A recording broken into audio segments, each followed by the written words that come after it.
Hello दोस्तों, स्वागत है आपका अपने YouTube channel study with philosopher Baba में। हम पढ़ रहे थे सोशल सिक्योरिटी के बारे में और हमने कल सोशल सिक्योरिटी के बेसिक कॉन्सेप्ट के बारे में पढ़ लिया था। अब हम एग्ज़ाम पॉइंट ऑफ व्यू से जो एक्ट इम्पॉर्टेंट हो है जो पारित किए गए गवर्नमेंट के थ्रू 2019 में, अब हम उसके बारे में पढ़ेंगे। तो हम शुरुआत करते हैं आज के वीडियो की। हमारे साथ वीडियो में शुरू से लेकर अंत तक बने रहिए, क्योंकि आपको एग्ज़ाम पॉइंट ऑफ व्यू से बहुत ही इंपॉर्टेंट आपको एक्ट्स कराए जाएंगे। तो करते हैं हम आज के सेशन की शुरुआत। तो पहला एक्ट है मुस्लिम महिला विवाह संरक्षण अधिनियम 2019। इसमें क्या हुआ है, इसमें राष्ट्रपति ने मुस्लिम महिला विवाह अधिकार संरक्षण अधिनियम 2019 को स्वीकृति प्रदान कर दी है। यह शाह बानो वाद के पश्चात अनियमित मुस्लिम स्त्री विवाह विच्छेद पर अधिकार संरक्षण अधिनियम 1986 को प्रतिस्थापित करेगा। इसमें प्रावधान क्या है, यह 3 तलाक व्यवस्था यानी तलाक विद्दत को निरर्थक एवं और कानूनी घोषित करता है, और यह 3 तलाक प्रथा को दंडनीय अपराध घोषित करता है और 3 वर्ष की कारावास की सजा का प्रावधान करता है। 3 तलाक देने या कहने को संज्ञेय अपराध घोषित किया गया है यदि दोनों पक्ष कानूनी कार्यवाही को रोकने का तथा विवाद को सुलझाने हेतु सहमत हों। तो यह अधिनियम निकाह हलाला की प्रक्रिया से गुजरे बिना भी सुलह हेतु अवसर प्रदान करता है। पीड़ित महिला अपने पति से स्वयं और निर्भर बच्चों के लिए और निर्वाह भत्ता करने हेतु अधिकृत है। भत्ते की राशि मजिस्ट्रेट द्वारा तय की जाएगी। पीड़िता महिला अपने अवयस्क बच्चों को अपनी अभिरक्षा में रखने के लिए अधिकृत है। अब हम बात करते हैं तलाक के विभिन्न रूपों की। तो पहला है तलाक का पहला जो है वो है मुस्लिम में होने वाला तत्काल 3 तलाक, तलाक विद्दत जिसको कहते हैं। इसे ही न्यायालय में चुनौती दी गई थी। इसके तहत जब कोई व्यक्ति एक बार में फ़ोन या लिखित संदेश या तलाकनामा में उल्लेख के माध्यम से 3 तलाक उच्चारण करता है तो तलाक को तत्काल प्रभावी माना जाता है, भले ही वह बाद में सुलह का इच्छुक हो। इसमें निकाह हलाला के उपरांत ही पत्नी अपने पति के संग पुनः जीवन यापन कर सकती है। मतलब कि इसमें यह था कि मुस्लिम समाज में अगर कोई जैसे एक कपल है, उस कपल में अगर पति फ़ोन करके लड़की को फ़ोन पे या लिखित संदेश में अगर वो 3 बार कह देता है तलाक तलाक तलाक, तो उसे तलाक को तुरंत प्रभावी मान लिया जाता था और वो तलाक हो जाता था। और बाद में अगर इच्छुक होते थे सुलह करने के लिए तो इसमें निकाह हलाला एक टर्म है जिसके उपरांत ही पत्नी अपने पति के संग पुनः जीवन यापन कर सकती है। अभी हम निकाह हलाला की बात बाद में करेंगे कि निकाह हलाला होता क्या है। तलाक उल सुन्नत, तलाक उल सुन्नत में क्या था, तलाक के पश्चात पत्नी को 3 माह की अवधि का पालन करना होता था तथा इस दौरान पति पत्नी के साथ समझौता और सुलह कर सकता है।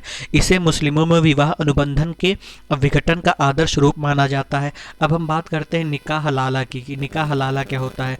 तो निकाह हलाला वो होता है, इसमें तलाक के बाद पुनः पति के साथ रहने के लिए महिला को अन्य अपने पूर्व पति से तलाक लेना पड़ता है। केवल इसके बाद ही वह अपने पूर्व पति के साथ दोबारा रहने की योग्यता रखती है। मतलब इसमें ये था कि अगर पति 3 बार तलाक तलाक तलाक बोल दे तो तलाक प्रभावी मान लिया जाता था, यानी तलाक हो जाता था।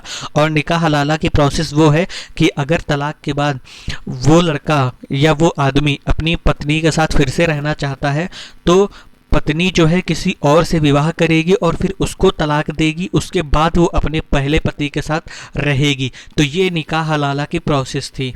तो इसी को शाहबानोवाद में चैलेंज किया गया था।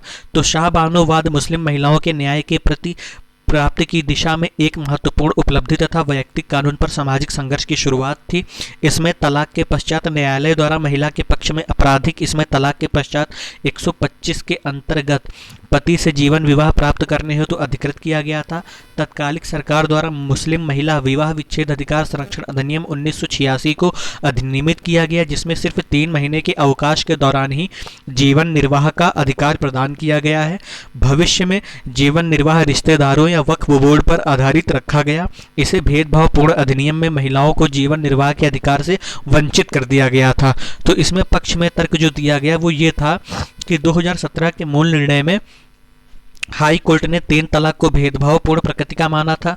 मुस्लिम महिला विवाह अधिकार संरक्षण अधिनियम 2019 मुस्लिम महिलाओं को मनमाने तत्काल तलाक देने के प्रथा से कानूनी सुरक्षा प्रदान करता है। कठोर कानून से लैंगिक न्याय तथा दोषित पति को दंडित करवाने के अतिरिक्त पर्याप्त निर्वाह भत्ता व भत्तों की सुरक्षा प्राप्त करने में सहायता करेगा। भारत में इस कानून को पड़ोसी मुस्लिम देशों के कानूनों के अनुसरण में अधिनियमित किया गया है। भारत जैसे देश में यह दीर्घकाल से ही इसकी मांग थी। इस्लामी धर्म ग्रंथों में भी 3 तलाक को स्वीकृति प्रदान नहीं की गई है, यानी इस्लाम में 3 तलाक को कोई एक्सेप्टेंस नहीं दी गई है, उसके बावजूद भी ये प्रथा चल रही थी। यह कानून सभी धर्म और स्त्री पुरुषों के मध्य समान नागरिक संहिता स्थापित करने का अवसर प्रदान करता है। मतलब इसमें यह था कि पहली बात तो इस्लाम में 3 तलाक की कोई स्वीकृति नहीं मिली, यानी कोई एक्सेप्टेंस नहीं मिली है 3 तलाक को। अब अगर कोई भी व्यक्ति अपनी पत्नी को तलाक देने के लिए फ़ोन पर या लिखित रूप से वो 3 बार तलाक तलाक तलाक कहेगा तो इसे प्रभावी नहीं माना जाएगा, इसे कानून के दायरे में ले लिया जाएगा और उस पर कार्यवाही की जाएगी। और इसमें क्या है कि अब अगर पति अगर अपनी पत्नी को तलाक देकर उससे अलग होना चाहता है तो उसको सरकारी यानी कि गवर्नमेंट की तरफ से उसको भत्ता दिलवाया जाएगा। तो ये सारे पक्ष में तर्क दिए गए। अब इस अधिनियम की आलोचना की होती है। यह कानून दीवानी चूक को आपराधिक घोषित करता है, अतः यह प्रश्न उठता है कि वैवाहिक त्रुटि की स्थिति में मुकदमा और कारावास के प्रावधान तर्क संगत है या नहीं। यह अधिनियम संवैधानिक अधिकारों का भी उल्लंघन करता है, क्योंकि यह दोषी मुस्लिम पुरुषों हेतु 3 वर्ष के कारावास का प्रावधान करता है, जबकि अन्य धर्मों के पुरुषों को ऐसे अपराध हेतु 1 वर्ष का कारावास निर्धारित है। साक्ष्य संबंधी मुद्दों के मामले में यह अधिनियम विफल प्रतीत होता है। यह आशंका बनी हुई है कि तलाक और परित्याग की प्रवृत्ति बढ़ जाएगी तथा सजा हो चुके पति द्वारा पुनः अपनाए जाने की अल्प संभावना रहेगी। मतलब कुछ ना कुछ संभावना बनी रहेगी कि वो दोबारा भी ऐसा कर सकता है। तो इसके कंक्लूजन में जो तर्क दिए गए वो 2 दिए गए। पहला तो 3 तलाक को आपराधिक मानकर महिला विवाह अधिकार संरक्षण अधिनियम 2019 का पारित होना लैंगिक न्याय व समानता के संदर्भ में भारत के लिए महत्वपूर्ण है। सरकार को लैंगिक असमानता व न्याय की स्थापना के लिए आयोग से बोर्ड के सभी दीवानी कानूनों की समीक्षा करने हेतु कहा जाना चाहिए, क्योंकि जीवन साथी के परित्याग से संबंधित मुद्दों के निपटारे हेतु भारत में एक धर्मनिरपेक्ष व लैंगिक रूप से तटस्थ कानून की आवश्यकता है। अब हम बात करते हैं पोषण अभियान की, राष्ट्रीय पोषण मिशन की। तो इसमें जो पहला पॉइंट है वो इम्पॉर्टेंट पॉइंट है कि राष्ट्रीय पोषण मिशन के तहत छोटे बच्चों, महिलाओं और किशोरियों में कुपोषण एवं एनीमिया को कम करता है। इस योजना के तहत 100 मिलियन लोग लाभान्वित होंगे। यह नीति आयोग द्वारा तैयार राष्ट्रीय पोषण रणनीति द्वारा समर्थित है। इस योजना के तहत 2022 तक भारत को कुपोषण से मुक्त करना है। यह एक फ्लैगशिप कार्यक्रम है। इसे पेयजल स्वच्छता मंत्रालय एवं स्वास्थ्य और परिवार कल्याण मंत्रालय के साथ नोडल मंत्रालय के रूप में महिला एवं बाल विकास मंत्रालय द्वारा संयुक्त रूप से संचालित किया जाएगा। अब इसका लक्ष्य क्या है? तो इसका पहला लक्ष्य है कि इस मिशन में प्रतिवर्ष ढिगनेपन, अल्प विकास, अल्प पोषण और जन्म के समय अल्प भार वाले बच्चों में 2% और एनीमिया में 3% तक की कमी लाने का लक्ष्य तय किया गया है। इसका उद्देश्य मुख्य रूप से 6 वर्ष से कम आयु के बच्चों, गर्भवती और स्तनपान कराने वाली महिलाओं और किशोरियों पर ध्यान केंद्रित है। यह 3 चरणों में लागू होगी। अब इसकी विशेषता क्या है? तो पहली विशेषता यह है कि यह मिशन आंगनबाड़ी कार्यकर्ताओं को सूचना और प्रौद्योगिकी आधारित उपकरणों का प्रयोग करने, सोशल ऑडिट करने और पोषण संसाधन केंद्र स्थापित करने के लिए प्रोत्साहित करेगा। यह रियल टाइम डाटा मॉनिटर करने का आधारित निगरानी प्रणाली है। मतलब कि इस पर जो मॉनिटरिंग होगी वो रियल टाइम डाटा के बेसिस पे होगी। लक्ष्यों को पूरा करने के लिए राज्यों और संघों को प्रोत्साहित करना है, बच्चों की स्वास्थ्य प्रगति की निगरानी करना है। तो ये सारे स्कीम। हम बात करते हैं फैटर्निटी लीव की, यानी पितृत्व अवकाश की।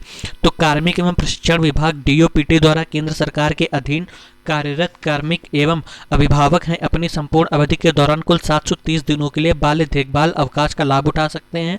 और इसमें यह है कि इसकी शुरुआत जो की गई है, ये मोस्ट इंपॉर्टेंट पॉइंट है, इसकी शुरुआत 6वें आयोग द्वारा की गई थी। बाल देखभाल अवकाश यानी चाइल्ड केयर लीव के दौरान एक सरकारी महिला कर्मचारी व एक एकल पुरुष कर्मचारी को पहले 365 दिन का 100% वेतन तथा अगले 365 दिन का 80% वेतन का भुगतान किया जाएगा। पितृत्व लाभ विधेयक 2017 की अगर विशेषताओं की बात करें तो उसमें है कि मातृत्व लाभ अधिनियम सिर्फ औपचारिक क्षेत्र की महिलाओं के लिए है, परंतु पितृत्व लाभ विधेयक औपचारिक और अनौपचारिक दोनों क्षेत्रों के लिए है। यह अधिनियम 32 करोड़ पुरुष कार्यबल को कवर करता है। 2 से कम जीवित बच्चों की स्थिति में कोई भी व्यक्ति अधिकतम 15 दिन की अवधि के लिए पितृत्व लाभ का हकदार होगा। यह दत्तक के साथ साथ सेरोगेसी में जन्मे किसी बच्चे के पिता के लिए समान लाभों का प्रावधान करता है।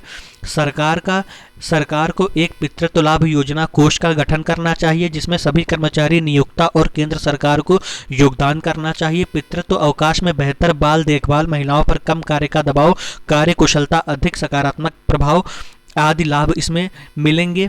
और अब हम बात करते हैं महात्मा गांधी राष्ट्रीय ग्रामीण रोजगार गारंटी अधिनियम की। तो ग्रामीण विकास मंत्रालय द्वारा देश के ग्रामीण इलाकों में महात्मा गांधी राष्ट्रीय ग्रामीण रोजगार गारंटी अधिनियम लागू किया गया है। यह अधिकार पर आधारित वेतन रोजगार कार्यक्रम है। इसका उद्देश्य देश के ग्रामीण इलाकों में रहने वाले परिवारों की आजीविका संबंधी सुरक्षा बढ़ाना है। इसके तहत वैसे हर परिवार को वित्तीय वर्ष में कम से कम 100 दिन निश्चित वेतन सहित रोजगार मुहैया कराया जाता है, जिसके वयस्क सदस्य हाथ से किए जाने वाले अकुशल कार्य करने को तैयार होते हैं। मतलब कि इस कार्यक्रम में क्या है कि इसमें 100 दिन का तो आपको रोजगार मिलेगा, और 100 दिन का जो रोजगार मिलेगा उसमें जो काम करने वाले लोग होंगे वो अकुशल श्रमिक होंगे, मतलब जो कि शारीरिक श्रम ज़्यादा कर सकते हैं, तो इनको 100 दिन के लिए काम दिया जाएगा। दूसरा क्या है, प्रत्येक ग्रामीण परिवार के एक वयस्क सदस्य को प्रत्येक वर्ष में कम से कम 100 दिन गारंटी शुदा अकुशल मजदूरी रोजगार मांग के अनुसार उपलब्ध कराना। परिणाम स्वरूप निर्धारित गुणवत्ता और स्थायित्व वाली रचनात्मक परिसंपत्तियों का निर्माण, निधन, आजीविका संसाधन के आधार को सशक्त करना, सामाजिक समावेशन को अति सक्रिय रूप से सुनिश्चित करना और पंचायती राज संस्थाओं को सुदृढ़ करना है। अब हम बात करते हैं मिनिमम बेसिक इनकम की, न्यूनतम बुनियादी आय की। तो न्यूनतम आय समाज कल्याण से संबंधित व्यवस्था है जो परिवारों को कुछ शर्तों को पूरा किए जाने पर एक बुनियादी आय की गारंटी देता है। यह एक सार्वभौमिक बुनियादी आय से भिन्न योजना है। यूबीआई सभी नागरिकों को व्यक्तिगत रूप से बिना किसी जीविका साधन की जांच या कार्य बिना आवश्यकता वाली एक शर्त रहित आवधिक नकद हस्तांतरण योजना है। इस प्रकार एक सीमा तक एमबीआई एक सशर्त यूबीआई या एक अर्ध यूबीआई है। अब हम बात करते हैं न्यूनतम बुनियादी आय के लाभ क्या हैं। तो बुनियादी आवश्यकताओं की पूर्ति हेतु प्रत्येक व्यक्ति को न्यूनतम आय प्रदान करके सामाजिक न्याय और समानता सुनिश्चित की जा सके। आर्थिक सर्वेक्षण 2016-17 के अनुसार यदि आय वर्ग के शीर्ष 25% लोगों को इसमें सम्मिलित नहीं किया जाए तो आय अंतरण निर्धरता को 0.5% के स्तर तक लाया जा सकता है, जिससे निर्धनता उन्मूलन संभव होगी। प्रायोगिक अध्ययनों से पता चला है कि अनुपूरक आय से पोषक तत्वों के वेतन, स्कूलों में प्रवेश और बालिकाओं की उपस्थिति, शौचालय निर्माण आदि में सुधार हो सकता है। यह ग्रामीण आय में वृद्धि और बैंक खातों के उपयोग को प्रोत्साहित कर वित्तीय समावेशन को बढ़ावा देता है। लेकिन इसमें कुछ चुनौतियां हैं। पहली चुनौती ये है कि आधारभूत आवश्यकताओं की पूर्ति हेतु पर्याप्त बुनियादी आय की सर्वसम्मत परिभाषा तय करना कठिन है। तेंदुलकर समिति की 33 रुपये प्रतिदिन की गरीबी रेखा के अनुसार यह 12,000 प्रतिवर्ष है।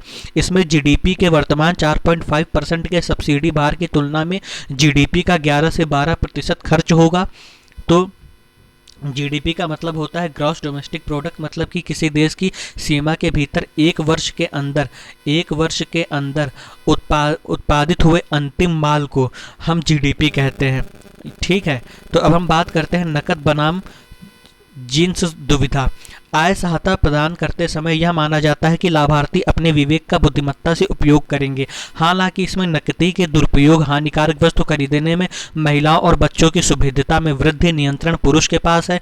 प्रत्यक्ष मौद्रिक लाभ का मुद्रास्फीति से सुरक्षित न होना जैसी चुनौतियां भी विद्यमान है, क्योंकि इसमें जब नकद दिया जाएगा मिनिमम बेसिक इनकम के तहत यानी एमबीआई के तहत, तो इसमें क्या होगा कि जब पैसा जाएगा तो वो खाते में जाएगा, और खाता किसके अधीन होता है? पुरुष के अधीन होता है, और महिलाएं पुरुष के अधीन होती हैं। तो इसमें ये संभावना बनी रहती है कि जब खाते में मिनिमम बेसिक इनकम प्रोवाइड करवाई जाएगी तो हो सकता है ये लोग गलत इस्तेमाल करें, जैसे शराब पीने में, बीड़ी पीने में, इन सब चीज़ों में इस्तेमाल करें। और जिसके लिए बनाई गई है ये चीज़, यानी कि महिलाओं और बच्चों को जो सुविधा दी जा सके और उसमें कमी आ सकती है, तो ये इसकी एक चुनौती है। अब हम बात करते हैं लक्षित बनाम सार्वभौम।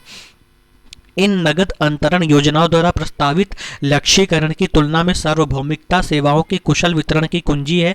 विकसित देशों में नगद अंतरण वर्तमान सामाजिक सुरक्षा प्रावधानों को पूरकता प्रदान करते हैं और इन्हें स्वास्थ्य व शिक्षा के सार्वभौमिक प्रावधानों के अतिरिक्त अलग से प्रदान किया गया है। कर्मचारियों की उत्पादकता में कमी आना और निरंतर प्रयास के माध्यम से कौशल विकास एवं नियोजनीयता में वृद्धि हेतु प्रोत्साहन में कमी आना। नगद अंतरण की सफलता बैंकिंग प्रणाली के विस्तार और अंतिम व्यक्ति तक उसकी पहुंच पर निर्भर है। बुनियादी आय राज्य की क्षमता का विकल्प नहीं है। जिसमें मोस्ट इंपॉर्टेंट पॉइंट है वो ये है कि बुनियादी आय राज्य की क्षमता का विकल्प नहीं है।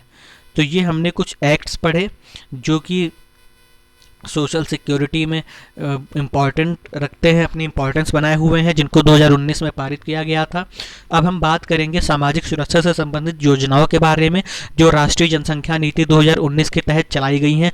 उसको हम अगले लेक्चर में देखेंगे और उसी के साथ हमारा सोशल सिक्योरिटी का टॉपिक ख़त्म हो जाएगा। तो हमारे साथ इस वीडियो में बने रहने के लिए धन्यवाद।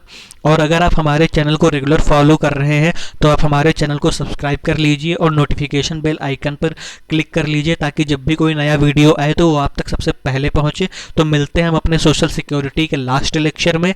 हम तब तक के लिए जय हिंद, जय भारत।